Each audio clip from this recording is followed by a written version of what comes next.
I think so, because I found that paying attention to nature during those months was really healing and helped me to get through it.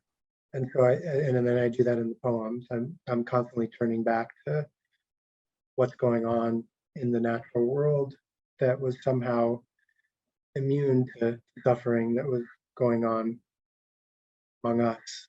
The lilacs, everything was actually even more, because there was less traffic and people were staying home. It felt like that year the birds were louder and there were more of them, and the blossoms were brighter and you could smell them better. You could hear all the sounds more acutely because there was less noise.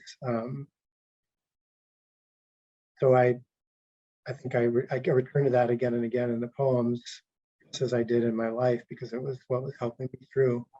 The melancholy and the kind of despair that's just under the surface of most of the poems was, unfortunately, I mean, it was just there.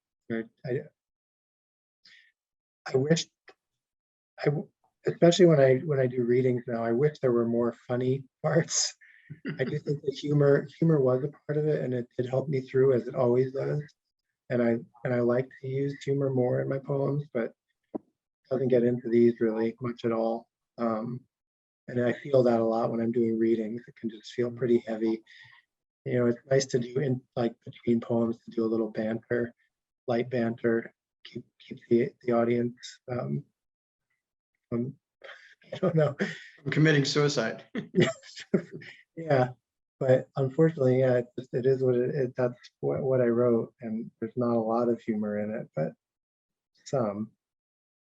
Even that line, squirt, squirt, that's a little weird and kind of funny, maybe. But yeah, I do think that generally humor is essential in my writing and in my life, and I think there's some in the book, but not as much as the one thing I wish there were a little bit more of in the book.